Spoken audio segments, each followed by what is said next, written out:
Assalamu alaikum viewers, I'm Hina Mehjabeen. I hope you all will be fine. As you know, final term papers of spring 2023 हो रहे हैं और students अपने papers different platforms पर share करें और वहाँ से कलेक्ट करके मैं अपने चैनल पर अपलोड करी हूँ ताकि स्टूडेंट को हेल्प प्रोवाइड कीजिए और आइडिया प्रोवाइड किया जाए कि किस टाइप के क्वेश्चंस उनके पेपर में आ रहे हैं या कौन से टॉपिक्स इंपॉर्टेंट है फॉर पेपर।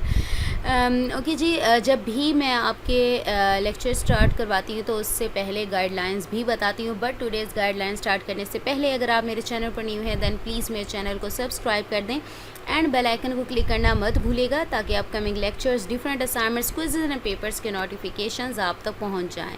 लाइक भी कीजिएगा, शेयर भी कीजिएगा। ओके जी, गाइडलाइंस क्या हैं? मैंने आपको मिड टर्म पेपर्स थे उससे पहले भी बताया था कि जब एमसीक्यूज़ की प्रिपरेशन करते हैं तो फर्स्टली आप लोगों ने क्या करना है, लेटेस्ट क्विज़ेस करने हैं। लेटेस्ट क्विज़ेस के बारे में बताया था कि मीन्स अगर आपके 4 क्विज़ेस हैं तो लास्ट 2 क्विज़ेस आई थिंक आपके फ़ाइनल टर्म सिलेबस में से आते हैं। इस बार आई थिंक मोस्टली जो सब्जेक्ट्स हैं उनका final term syllabus lecture number 19 to 45 है, बाकी के 22 to 45 भी होता है। तो अगर आपके 19 से लेकर 45 तक को जितने भी क्विज़ेस हैं, सेकंड क्विज़ हुआ है, इवन फर्स्ट क्विज़ भी अगर इन्हीं में से हो गया तो वही आपका लेटेस्ट क्विज़ कहलाएगा। अब सपोज़ करो 4 क्विज़ेस होते हैं, क्विज़ 1, क्विज़ 2, 3 एंड 4, तो quiz 3 and 4 I think final term syllabus में से ही होता है।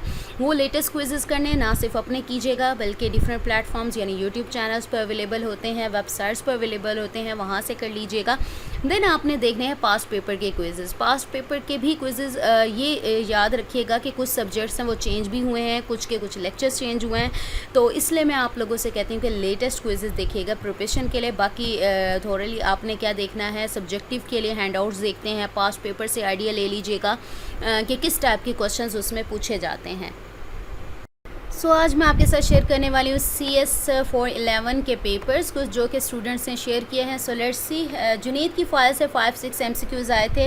ये फ़ाइल्स आप लोगों को पता होगा अब तक कि आपने सर्च करनी है, MCQs फ़ाइल्स आपको मिल जाती हैं इंटरनेट से। और सब्जेक्टिव टफ था और कोडिंग थी, किसी के कोड था और बाकी का मॉडिफाई करना था, EJAX, XML और थ्रेड का ज़्यादा आया था, बाकी मुझे ये क्वेश्चंस नहीं याद। ओके जी, मैं आपको कुछ चीज़ें बता दूँ। जो कोडिंग वाले सब्जेक्ट्स होते हैं उनकी 3 चीज़ें ज़रूर आती हैं, या तो आपने मॉडिफाई यानी आपने कुछ मिसिंग होता है कोड उसको कंप्लीट करना होता है, या एरर फाइंड करना होता है कोड से, या आउटपुट बतानी होती है।